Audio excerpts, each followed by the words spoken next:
Hi you guys, so for today's video I was doing a client tutorial on this look. This was taken by Lisa Williams Photography, a photographer I work with where I live.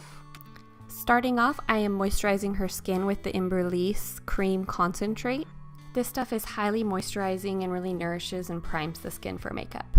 Next, I'm going to put on the Hey Honey Good Morning Honey Silk Facial Serum. I really love this stuff because it makes my client's skin really soft and smooth.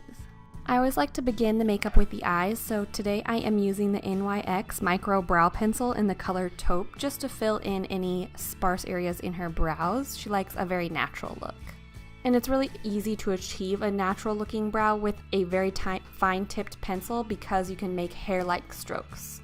And then my next step is to be carving out her under eye with concealer. I'm going to be using the e.l.f. Cover Everything Concealer in the shade Light. By doing this, it just really cleans up the shape of the eyebrow and really makes the brow look bold.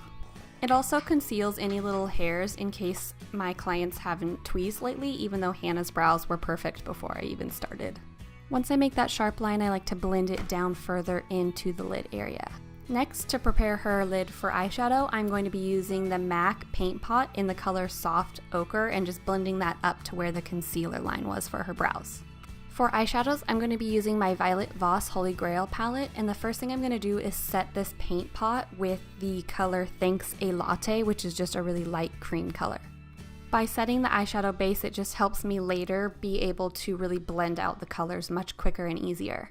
Next, I'm going to be taking the color Bestie, and I'm just going to really be buffing that into her crease area. This is just a really light brown. I'm also going to bring a little bit of that into the outer corner, just making sure that there's no harsh lines and it's nice and smooth.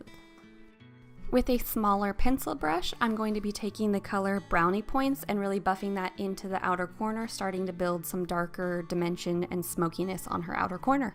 I pick up a small amount of shadow and really blend it in and then dip back into my palette, continuing to build up the darkness instead of packing it all on at the beginning and making a huge mess. I wanted to make it a little bit darker, so I took the dark brown color Teddy Bear and added it right on top of where I put Brownie Points. I love all the names in this eyeshadow palette, they're all really cute and funny.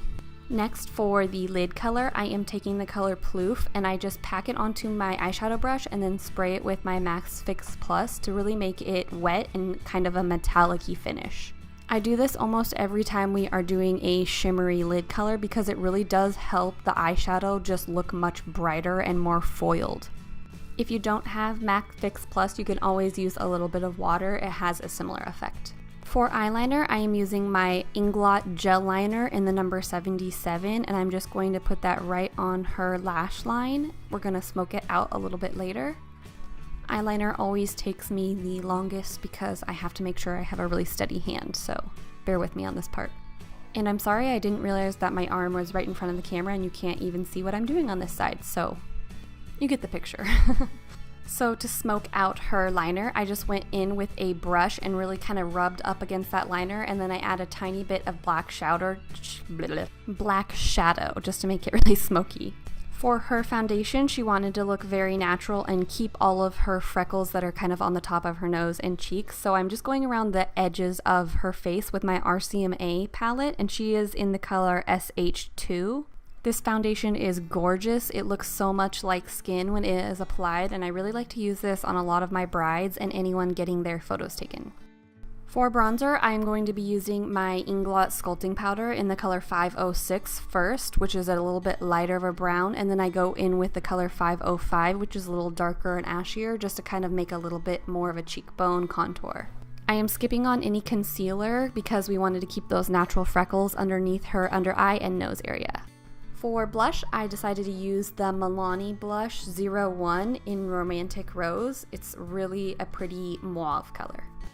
And then next is eyelashes. For most of my seniors, I like to apply the Kiss lashes in the number 03. I think that they just look really natural in photograph, but really make the eyes stand out. And for lash glue, I always use my House of Lashes lash glue. This time I was using the black one.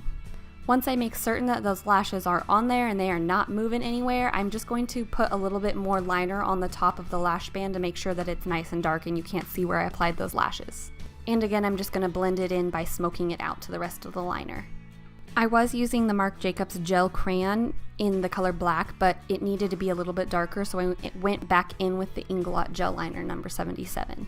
And I did use a little bit of mascara. I don't know where the footage went, but I used the L'Oreal Voluminous mascara. For lip liner, we are using a ColourPop liner in the color Chi. And then on top of the liner, we are going to do ColourPop's lip gloss in the color WeHo. I've never used that combo together, but I really love how her lips turned out. And then at the very end, I did go back in and kind of lighten up the front of her brows just to make sure that they were a little bit lighter. She likes that gradient look. And then for her hair, we did a really fun boho looking style. I just took 2 pieces from the front of her hair and secured them with an elastic. And we decided to put it in 2 little twisties on each side just because it gave a little more volume to the front of her hair, and we didn't want it to be too slicked back to the front of her face. So by twisting it, it just gave a little bit more volume.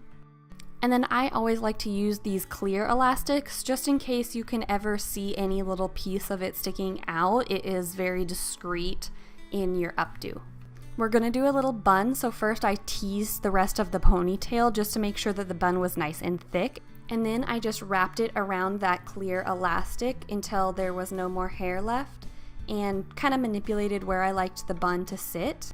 Once I have it right in the right spot, I put several bobby pins on each side to make sure that it wasn't going to go anywhere. She also has very thick hair, so I just wanted to make sure that while she was taking her photos that it didn't move around at all. Now that it's all secure, I sprayed it with a little bit of hairspray and made sure there was no flyaways.